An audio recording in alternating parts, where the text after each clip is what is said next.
welcome back to Energy in Motion, my awesome tribe of beautiful beings. I am your easily excited host, Rockalan, here with a juicy gossip episode. Let me call it what it is. This is juicy gossip. Ever since I had the brilliant opportunity to host Girl Talk for the Melanin Man Festival about a week ago. When this airs, it'll be about a week ago. Ever since then, the experience of communicating and sharing and learning from myself and 43 other women who showed up, as well as the 3 amazing panelists, Cheryl Foster, Tyler Turner, Letitia Knight, who all came on to help me feed the women in the DFW and beyond community. I mean, we had chicks from London on that call. We had people in other states, Atlanta, Ohio, Iowa, women wanting to connect over the fact that sometimes the brain is a bit of a bully. And so that's why on this episode, I'm going to be having a very juicy gossip conversation with a good friend of mine named Courtney about how the brain self-sabotages and exactly why do we keep falling into it. And if we haven't figured it out yet, how to stay encouraged while we work on that. So before we dive into this juicy gossip convo, I want to ask you, have you subscribed? If you haven't, you know I ain't judging you. There's nothing but love here. But let me ask you why you haven't. If you're enjoying these conversations like I know you are, go ahead and subscribe so that we can stay in contact and I can see that you're tuning in. And then, when I'm speaking of staying in contact, did you know that every Thursday that I'm not posting an episode, I'm actually going live on Energy in Motion on Instagram? So the handle for that is 3 in Motion, the number 3, the letter N, the word motion. And so every Thursday at 9 a.m. on the Thursdays that I don't post for you, you will be able to hop on, have a live conversation with me, to share your thoughts over what I'm talking about, and just get a little bit of loving on those weeks that an episode isn't posted. So make sure you follow us at 3 in Motion on social media so that you can be in the loop on the next topic coming up. Okay. So Courtney and I haven't been friends for that long. We met through a friend of a friend and we hit it off immediately. And what I loved most about this woman is because she was so real. She is a joyous, she is a sharp, she is a beautiful woman who all the time is having conversations about things that a lot of people might find uncomfortable, but because she's becoming more and more self-aware, she's down for the cause. And you know me, I'm all here for uncomfortable conversations. And since Courtney could get out there with me, and since she was such a gem and also joined the Girl Talk Melanin Man Festival Zoom last week, right after, we hopped on our own Zoom so that we could social distance interview and really just dive into some of the self-sabotaging behavior we've experienced or are still experiencing in our own life. These are growth points for all of us, and it's relatable. So I would like to give a disclaimer. These are adults having adult conversations. There is language in this episode. There's language in most episodes, but this one especially. So sit back, relax, and enjoy this juicy gossip conversation about our self-sabotaging behavior that I get to have with Courtney. Asked you since you were on there too, so define in your own words what self-sabotaging means to you. So to me, gathering everything that I just heard from the ladies, it sounds like self-sabotaging is really your past coming back to haunt you in your present. And we probably should find a way to conquer that.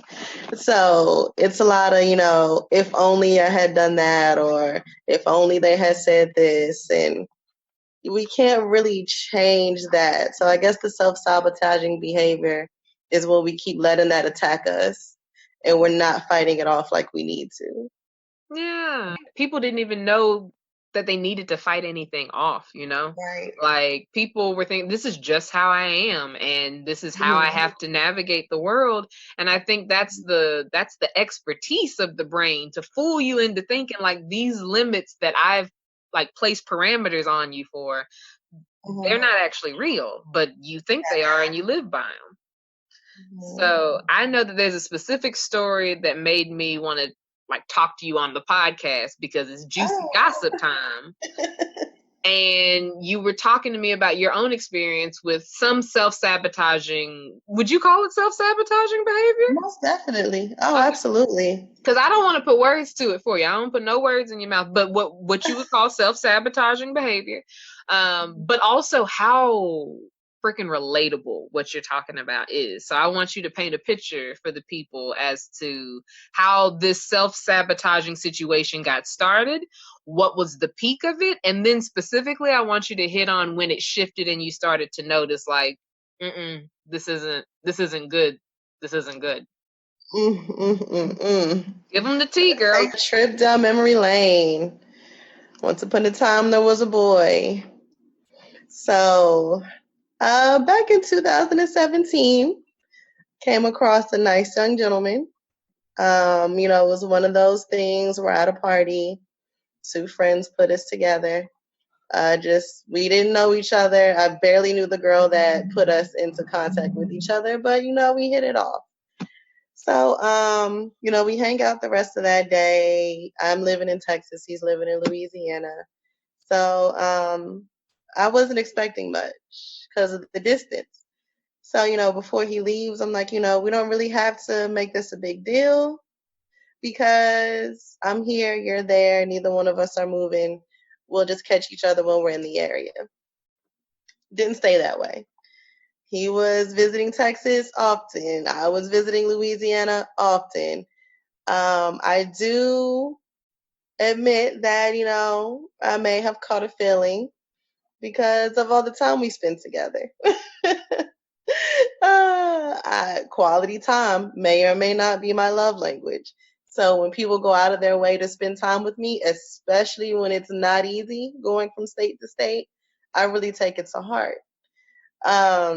So, I do have a rule, my 12-month rule. I need to get to know a man for 12 months before I make anything serious.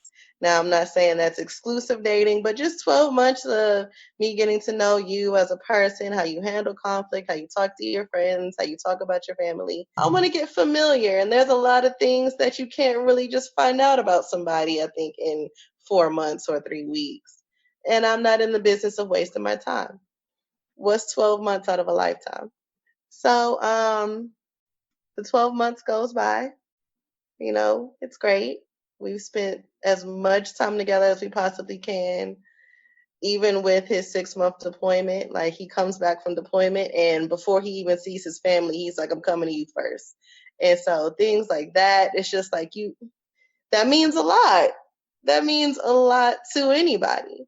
So at the end of this 12 months, he comes back from deployment in July. Granted, our 12 months was July 4th, 2018. He comes back the week after that. So the whole conversation had been, well, I don't want us to make anything official with you being in Europe. So we'll just do it when you come back to the States. And all of a sudden, August 8th, 2018 happens. And he's like, oh, I didn't think you were serious. Oh, I thought this was a joke. I thought this was just a little bit we were doing. And I'm like, I don't understand when it became, because that wasn't communicated to me. His whole demeanor hadn't changed this whole 12 months. So, me being single for an entire decade, I don't open up to people often.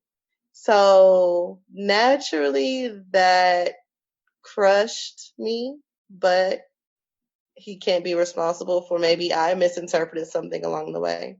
My fault. Do you really think you misinterpreted something? Because even if I wasn't there, I feel like your love language, as you said, being quality time. Yes. And he was offering that in abundance when it was inconvenient to do so. And it was expensive, I'm sure, to do so. Mm-hmm. That just doesn't seem like actions that, oh, we were playing. This was a bit. I could see if it was like, oh, yeah, I'm going to come see you. And then I never come. But I don't think at all your actions, the actions he was giving you were misleading. It seems like maybe he got scared. Like, at all. I'm talking about had me go get a passport, all of that. So, Grant, shout out to me now having a passport. So at least it's nothing to, at least I got something out of it. But like, I don't think I misinterpreted. There was no point in which he said, nah, that's not what I want, until it came down to crunch time and he backed out. So at that point, I think that's where I accepted any kind of scraps he was going to throw at me, even to this day. Now, y'all haven't had an aside from me throughout most of this episode because there wasn't a need for one. I needed you to hear Courtney's story, which at one point was my story, which, if you're honest with yourself, it might be a lot of people who are listening's story too. Think about it. Once upon a time, there was someone special. They did things for you other people hadn't been willing to yet. They spent time with you. They were affectionate with you. They saw you in a way other people hadn't. And right when you were getting comfortable, they pulled the rug out from underneath you. I don't want us to always assume this is men doing that, though. Women and lots of other people do it too. However, stereotypically, we hold men in this light of being cowardice when they run from situations that they seemed very welcoming to at first. But I want to not shame that, because if you don't feel ready for something, I think you shouldn't have to be involved. However, I do think you should communicate with the person who you were about to enter into something with.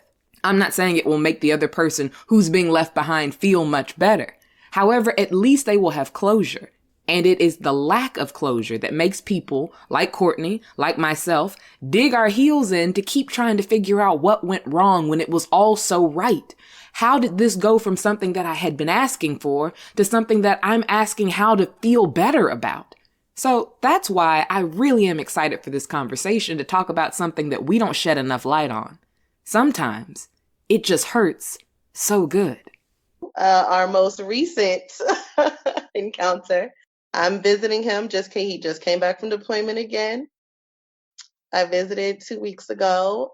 We stayed at his friend's house because, just coming back from deployment, he didn't have his place set up yet. So Saturday night, I ended up alone. Oh, no. On an air mattress in his friend's guest room. While he's at a hotel with another woman. My God. A hotel room that he got for us that I never even saw. Bitch, you playing. I never went to the hotel room. Bitch, you lying. So I'm sitting on this air mattress crying, like wondering what did I do to make him leave me there to go spend time with another woman after I have waited months for him to come back. I have driven 3 hours to come see him. I have taken 2 vacation days from work to make sure we maximize our time together.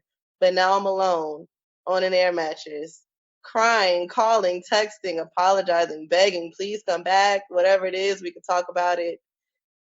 Knowing in my mind, I did nothing wrong. This wasn't my fault. I did everything right. But I think it's because I let myself be so vulnerable to him. Now I just am grasping at straws. I'm just picking up whatever he's putting down. And it's terrible. And I knew in the moment logically that I was spiraling and I didn't like it. And just the ugly crying when I shouldn't have been. I came out here to see you and you're with a woman that you can see anytime because, first of all, she works with you. Second of all, y'all were just deployed together. So if you wanted to spend time with her, why'd you even ask me to come out here? But logically, I know this. But outwardly, it's all my fault. It's all me. I did something wrong. I need to apologize. I need to get him to come back. I'm sorry. He doesn't deserve whatever I did to him. So what percentage would you say of yourself believes that? Believes that I was wrong and he was right? Oh, 0%. I know I wasn't wrong. I know I wasn't wrong at all. Now, did y'all hear the way she cackled just now? That Courtney cackle? The reason why I pinpoint that is because that is the laugh of an energy that knows they are in control.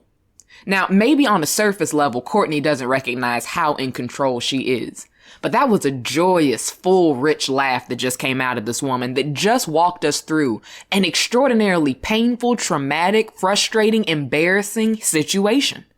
And for her to be able to laugh lets me know that she knows somewhere deep inside that needs to become her outside voice, that this is just something to do until it's revealed to me what I am using this self-sabotaging situation to teach me. I know I'm not wrong. I know I deserve better, but I also know I can handle more of this. And because I'm enjoying it in some wild capacity, I'm going to keep going through it until I learn what I need to and can let it go. But even before going, you had insight from all these years of messing with him, of what it could go like. You've given us a whole laundry list of why this shit is self-sabotaging. However, we all know that the real of self-sabotage is there's something it's given us. There's something we're seeking when we are self-sabotaging. So I want you to speak about what you were seeking. I don't want to say that I'm seeking happiness in him because I'm generally, already a happy person. I don't know what it is actually that I'm looking for in him. Now, granted, with our past visits, we may argue here and there, who doesn't, but I just feel like overall, there's a feeling that I feel when I'm with him that I don't feel with anybody else. That infamous, indescribable, only they can give me that feeling. Dangerous. And I'm sure it comes from that 12 months of me just giving all of me to him, even though he didn't accept it, doesn't change that it didn't happen. So I don't know if it's that familiar feeling that I'm looking for in him, that validation that I felt at the beginning, and I'm just trying to get that back every time. And sometimes I feel like we're on the same page, and I get hope for the future. And he will use collective pronouns in futuristic terms. And I'm like, oh yes, he's talking about us doing something in the future. And maybe I hold on to that too hard. Maybe I do. And even this past trip where I was meeting all of his friends, I met a few of his friends here and there, but not to this extent. So I'm like, wow, maybe we're making progress. And I think with him, it's just, he's the only one that knows me on that level. And I think that's why I keep coming back to him all the time. Because there have been other gentlemen in my life who have been nothing short of amazing, but they just don't give me that little spice that I have when I see him. And then also, it could be the distance and the deployment. I don't get to see him whenever. So when we do, it's kind of like a little treat. Like we had to wait for this. There was anticipation. And now we're here. We've been counting down days and weeks. It gets to the point sometimes we're counting down hours, and it's just great, and I love it. But then that wears off, and we're fighting. Yeah. And I think that is really the story that almost any emotionally toxic or abusive situation feels like, right? Like there's that cycle of it is so good. And when it is so good, can't nobody tell us nothing. Like, can't nobody touch this relationship.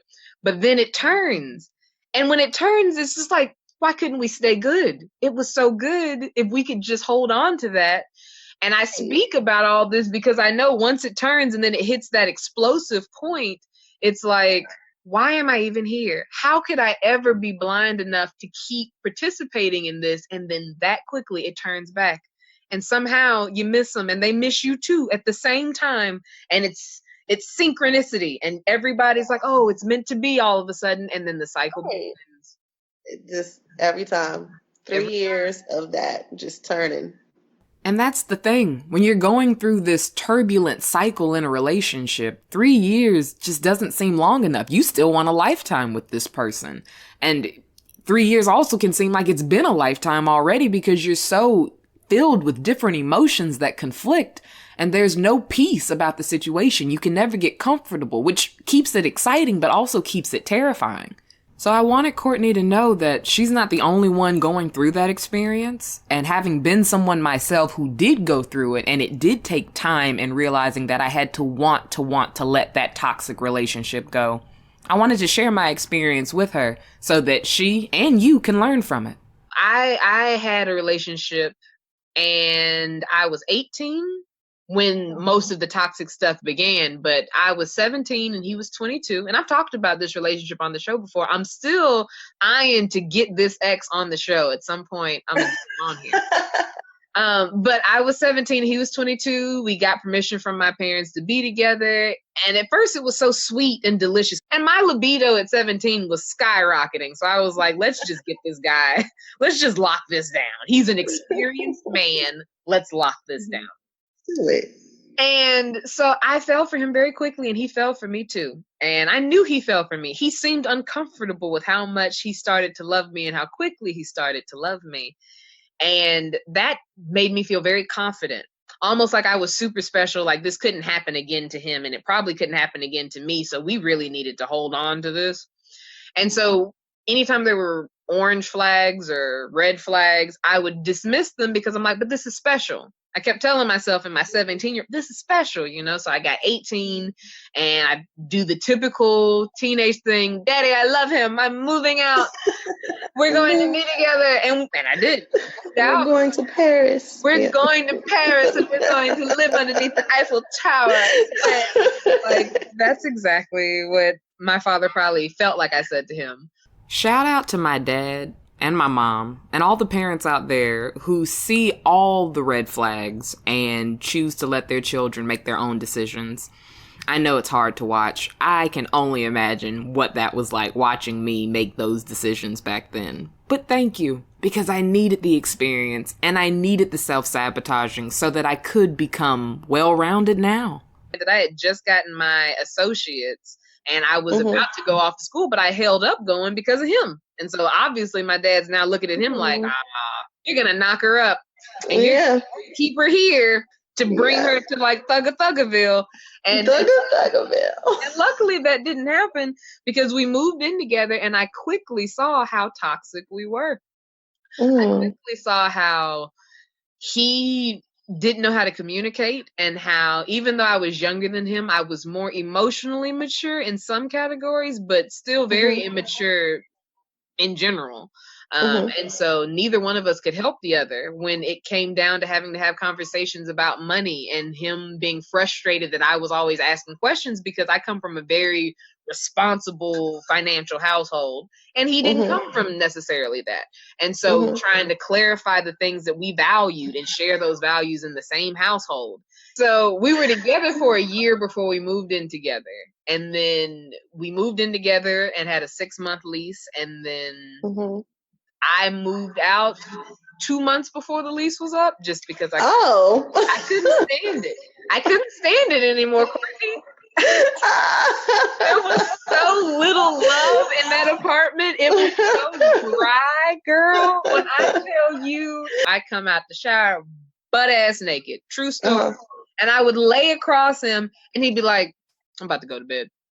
And he would get up around me and go to bed just to hurt my feelings. Just to hurt me. And so at, 18 years old? I am devastated. Now I have all these self-esteem issues. Now I don't feel desirable. I don't know if I'm, something's wrong with me. I feel thirsty because the one man that I'm devoted to doesn't even want me anymore. So I feel like damaged goods at 18. Yeah. Oh, gosh. And so the thing that finally broke the camel's back was my childhood dog had to be put down and he wouldn't come with me to do it. Are you serious? He wouldn't come with me. He was like, he kept saying, I can't see you that sad. And I was so you're going to make me do it by myself? He knew I had friends or my mom would go and do it with me. And my mom did go and do it with me. But it was, if this is the first traumatic thing that happens in our relationship, and it's pretty traumatic because I love that damn dog. And you won't be here, then when a parent dies or if anything happens, what are you going to do then? And it spoke volumes about where he was with me and where I was with him. And so after that, I think maybe 2 weeks after that, I waited till a day that I thought he was going to work. And then I had the day off and I was going to pack up my stuff and leave while he was gone. But his nigga spider senses was tingling. Yeah. And he didn't go to work that day. So I literally moved out while he sat on the couch and watched a Martin marathon. So before I go any further, yes, this story is actually 100% true. And to make it a little bit more concise, and also because I have mad respect for that ex, I'll try to speed it up a little bit. So yes, I did leave this particular ex in the middle of him watching a Martin marathon while he refused to come out and ask me what was going on, even though his friends came over and stopped and asked me, why are you moving things out? Did something happen? What's wrong? And then some of them actually helped me bring a couple of items down and put them in the trunk. And so while I have mad respect for this ex, he and I both know this was not our finest moment. This was not our finest day. I took the shower curtain because I bought it. I took the milk but left the cereal because I bought it. And at that point, he decided to follow me downstairs and actually inquire about what was going on. Up off the couch and he followed me downstairs with that last load and he was like, so are you moving out or are you just like kind of joking? So that's not something you wanted to ask with the first box. But you wait till the shower curtain is down because now you got to go buy another shower curtain. Yes. You don't want to do that. I knew him well enough by then that even though we had been hurting each other for a long period of time of living together, I was like, this is a different level of hurt. Like he actually is like wounded now. But he didn't let any tears fall. He was just like, I'm going to miss you. And he turned around and walked off. And that was it. Really? No. Was this the last time, y'all? Oh, okay. You know, that's why the show is called Self-Sabotage, Courtney. We all know it wasn't the last. I wasn't about to lie to Courtney, and I ain't about to lie to y'all. It wasn't the last. This relationship kept going on again, off again for at least a year, leading to me actually going to counseling because I knew something was wrong with my ass. I knew. While I would go back, while I would make the whole drive, I'd be like, what you doing? Where you going? Why you going? And it was because, honestly, the dick was good, and it was because he was familiar, and I knew he loved me even though he had a terrible way of showing it. And how many people have you heard say that? I know this person loves me even though I can't tell by their actions. And that is why I felt the need to have this conversation, because people need to know it happens to the best of us. But you gotta want something different.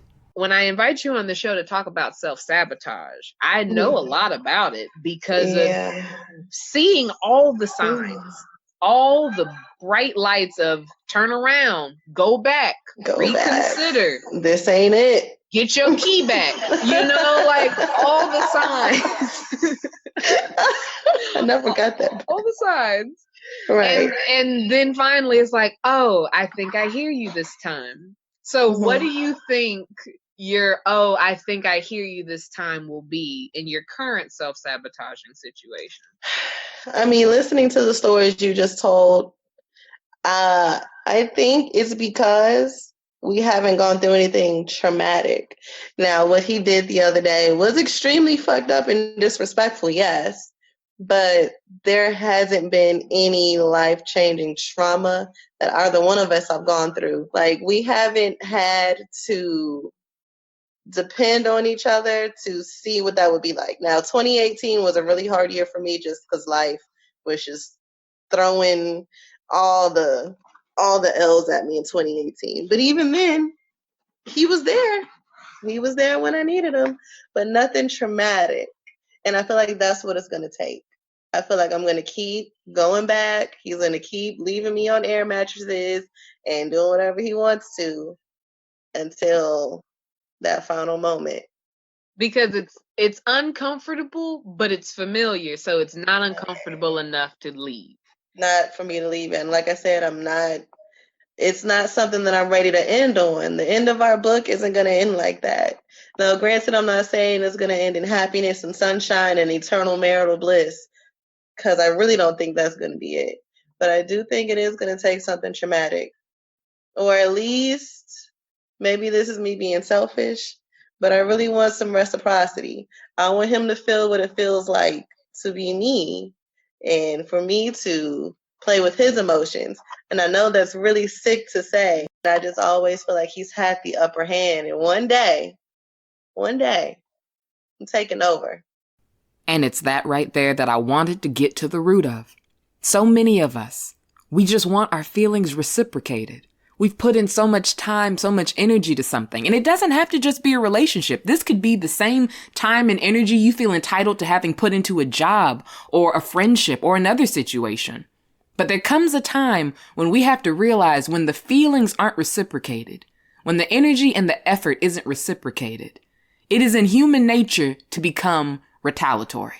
Meaning, if you won't give me what I've been giving you, what I've been asking for, what I've been offering, then I want the opportunity to make you feel less than, because that's how I've felt this whole time.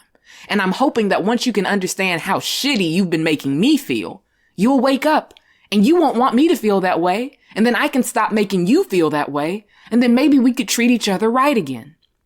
We all don't want to sound so vulnerable and optimistic, but when we become vengeful, it is so often just because we're so frustrated that our point of view, our perspective has not been seen or experienced yet. So we become hungry for the power, for the control, to flip the script, to have the ball back in our court. When at the end of the day, we just need to learn how to deal with ourselves, not try to predict how this person's going to make his next couple of moves, not try to control what they do, but control how we respond. And while that's not as exciting to some people as actually dealing with someone else, it's truly the most fulfilling thing you can do. The most selfless yet selfish thing you can do. Because it means that you are finally paying attention to the person who has been starving for attention, starving for compassion, starving for love since this toxic relationship or situation started. It means you will finally be taking care of you. Yeah, we don't got to figure it all out right now, but I'd like to carry on this conversation because I think that it's going to be a process. And as you know, I am in full support of you repeating the lesson as many times as you need to. As long as it's on your terms, as long as you always recognize I'm making choices. The second that I hear you start talking about, well, he made me. Oh yeah, no, that will never happen. Yeah, because you own your shit, and that's why you. Oh yes, I will never be a victim. Now I'm not that. I'm doing gosh darn well what I'm doing. Yeah, and you're not a victim to him. I just want to support you through essentially you being a victim to you. I'm a victim to myself. Come on. Oh, it hurts. And That's that's why we don't want to face it, because it's like, dang, I'm doing it to me. I'm doing it to myself. I can't stop. Self-sabotage. Yeah. But that's the beauty of it. And it's annoying to say, but I think as human beings, we spend a lot of time self-sabotaging because we know good and damn well, I can fix this. I can fix this at some point. If I need to turn this around, I can turn it around. But right now, it's entertaining and it gives me something to look forward to. It gives me something to do. I'm going to do this. Who's going to fill that void if I cut him off? Who's going to do it? I mean, maybe you. Y'all know me. I'ma always be real with you, but I'ma always hold space for you too. Because you have the right to make these choices and decisions. These choices and decisions that oftentimes feel irrational and illogical and irresponsible. These choices and decisions that your family and friends often will warn you against making. But you have the right to make whatever damn decision you want to make. As long as 1, you are willing and ready to take responsibility for the outcome of the choices you are making. And 2, that you are ensuring that you're not harming anyone. And when I say harming anyone, I'm not just saying external people. I'm talking about harming even the person closest to you, yourself. And if you get to the point where you feel like your choices and decisions are consistently leading you to harm yourself, do not be too prideful to seek help. Counseling, therapy, a life coach, your girl's available. But either way, just make sure that you are seeking well-rounded support if you don't feel like you can always offer that to you. But if you do feel like you got your back, if you do feel like you are mindfully making mistakes, have at it. Have fun with it. And because of this perspective, I wanted to give Courtney the opportunity to deliver a take a beat for living in those experiences. I would say, sis, just walk in your truth. Walk in your truth. You know how much you can put up with. And until they reach that level, you're going to keep putting up with it. Don't keep taking your friends' advice because they do want the best for you. But sometimes it ain't the time for that. Sometimes you just got to experience it. Let it happen. Be a vessel. Experience all your experiences. I do think, life is beautiful, even when it's ugly. You just want to express and explore all those emotions. I'm glad that is happening and everybody else who's going through it. It's not fun right now, but there is definitely going to be light at the end of that tunnel. Don't know what it is, but we'll find out. You just got to let it happen. Walk in your truth. Take that journey, sis. That was perfect. Yes, I think people will very much understand and receive that. Yeah, you can't force it. Thank you, Courtney, for coming on and sharing your experience. All the roadblocks, all the potholes, all the frustration, all the tears, all of it, because it's a part of figuring it out so that you can elevate from it. So thank you for sharing your experience and allowing others to relate to you. I know that I did. And honestly, a big shout out to all of you who tuned into this, and I hope that it pointed to your self-sabotaging behavior in a loving way so that you can recognize it, figure out what you're seeking with it, and then have conversations to help you expand past it. No one's trying to take away your entertainment. We're just trying to take away your pain. So thank you, Energy and Motion family, for joining me, and as always, you get to feel whatever you may feel. And you know what? You will always deserve to heal. Peace.